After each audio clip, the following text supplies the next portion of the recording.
since we brought up antimatter, we'll have to talk about it. You've talked about it in several of your lectures from different angles, including the dark energy crisis and including empty space and vacuum and so on. So let's look at the empty space angle.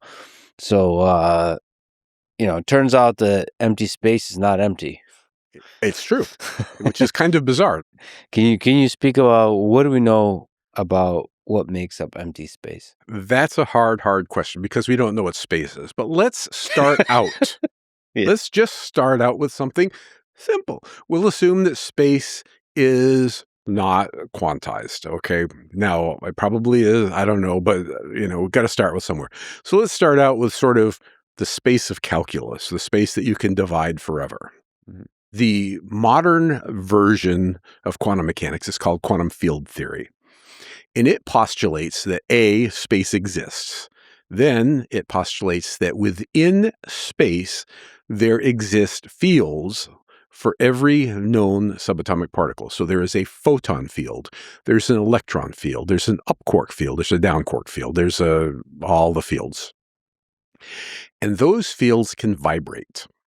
And when they vibrate, those are the subatomic particles. So an electron field vibrating in a characteristic way is an electron. Now, it's also possible for the electron field to vibrate not in the characteristic way, but in a way that's still vibrating, but it's not an exact electron. So this is what we call virtual particles. Now, virtual particles, there are lots of ways to talk about them. And the way I'm talking about now is the most correct and the most sophisticated way that we can talk about them. I will talk about them briefly in a simpler way to help. But right now, that's the important thing, is that there are these fields. Specific vibrations are the known particles. Vibrations that are a little different are these virtual particles. They're particles that don't truly exist.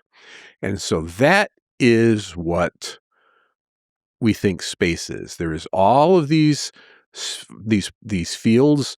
They're all vibrating a little. If you insert the right amount of energy, you can get it to vibrate in the characteristic way and make that subatomic particle. But even when you don't, there is the fields are there and they are vibrating. So those vibrations are what we called virtual particles.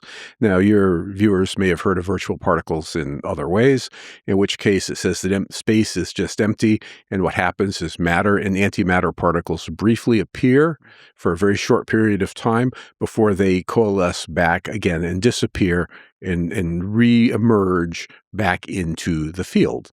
And so these are both correct. So what happens is that's what quantum field theory says, is it says that these ripples are here, or these particles are appearing and disappearing. And so that just sounds nuts. You look at empty space, you're not seeing anything happening, but they're happening fast enough that they can't be seen, but they do have consequences. And there are two experimental measurements that I can think of that validate that this thing that sounds crazy is really happening. And one is called the Casimir effect. So in the Casimir effect, you take two metal plates, parallel plates, and you put them near one another, very, very close. Now, if this is the case, if these virtual particles exist, then in between the plates, these particles are appearing and disappearing, and outside the plates, the particles are appearing and disappearing.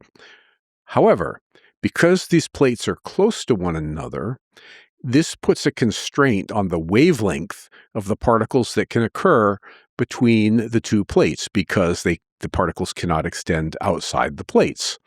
So the short wavelength particles can exist between the plates, but the longer ones cannot. However, outside the plates, there is no constraint, so short wavelength and long wavelength particles can exist there. And the net effect is there are more virtual particles outside and less particles inside, and therefore you have a net pressure, which would then push those two plates together. That is a prediction we've been talking about, and guess what? It happens. those plates push together. So that is a validation for the existence of these particles in empty space. Now, there is another measurement, and this changes the magnetic properties of particles like the electron, the muon, and so forth. And so this was discovered in 1948. So if you take old school standard quantum mechanics, you know the spin of an electron, you know its charge, you can calculate its magnetic moment, and it comes out to a number. If you do the measurement, what you find is the measurement disagrees with the quantum mechanics, the 1930s quantum mechanical prediction, by 0.1%. And that was measured in 1948. And people went, huh. So this happened at the Shelter Island Conference in New York. And on the way home, someone who saw this measurement thought about it, and they invented what we now call quantum electrodynamics. So old quantum mechanics quantizes matter. The second quantization quantizes both matter and the fields. In this case, quantized the electric fields. And so in this quantized field, it predicts that surrounding a bare, say, electron, which is spinning and has a charge, there is this bath of particles, virtual particles appearing and disappearing all around it. And the ensemble of all of those particles appearing and disappearing will alter the magnetic properties that you can measure for the subatomic particle, and it changes it by 0.1%.